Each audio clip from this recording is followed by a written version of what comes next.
আর আপনারা Coke Pepsi জুমার নামাজের সময় ওয়াদা করেছেন, এরপরে কোক পেপসি খান, পালিয়ে পালিয়ে খান, পালিয়ে পালিয়ে বিক্রি করেন।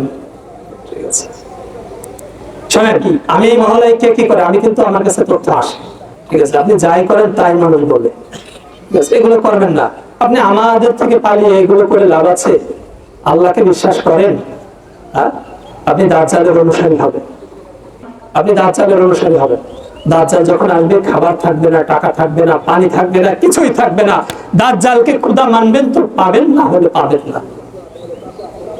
আর দাজ্জালকে একবার খোদা মানলে সে চিরকালের জন্য জাহান্নামে যাবে, কোনো তওবা কবুল হবে না। এরপর হুজুর দুয়াই খাওয়াইলেও কাজ হবে না।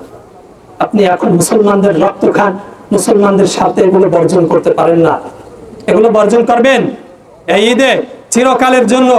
চিরকালের জন্য যারা কোক পেপসি, যারা Coke Pepsi, 7 Up, Sprite, Fanta, Mirinda কিনলে অ্যাকুয়ে, Rin powder, Surf Excel, Lux, Lifebuoy, Fair and Lovely, Close Up, Pepsi, এগুলো যারা চিরকালের জন্য বর্জন করবেন, শুধু তারা এখানে হাত তুলে দেখাবেন। দেখান, যারা বর্জন করবেন না, এইসব শয়তান হাত তুলবেন না। যেসব শয়তান ইসরায়েলি পণ্য বর্জন করবেন না, তারা হাত তুলবেন না। যেসব মুসলমান ইসরায়েলের পণ্য বর্জন করবেন, শুধু তারাই আমাদেরকে দেখান, আল্লাহকে দেখান যে আমরা চিরকালের জন্য হাত তুললাম, বর্জন করব, কোনোদিন এগুলো গ্রহণ করব না। বিজনেসম্যান, আপনি এগুলো ব্যবসা করবেন না। এর বিকল্প প্রোডাক্ট বাংলাদেশে আছে। আল্লাহ দেখতেছে আপনি হাত তোলেন নাই, আপনারা বেজার হয়েছেন আমি জানি। এগুলো নিয়ে পরে সমালোচনা করবেন, অনেক কিছু করবেন। শোনেন, যারা এরপরেও বেচবেন,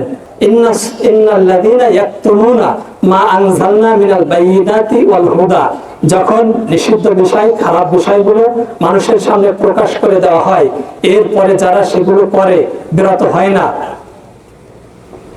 উলাইকা লাআনহুমুল্লাহ, তাদের উপর আল্লাহ অভিশাপ দেন। কে দেন? ওয়াল আনহুমুল লাইনুন।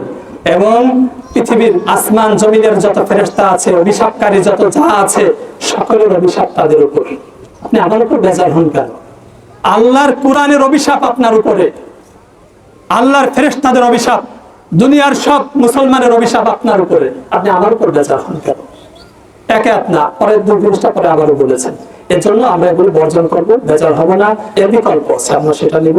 আল্লাহ তাআলা আমাদের কোরবানিকে কবুল করুন, আমাদেরকে কবুল করুন, আমাদেরকে খাঁটি মুসলমান হওয়ার তৌফিক দান করুন, আমাদেরকে দাজ্জালের বাহিনী থেকে রক্ষা পাওয়ার, বাঁচার জন্য প্রস্তুতি নেওয়ার তৌফিক দান করুন, আমাদের ঈদকে আনন্দময় করুন।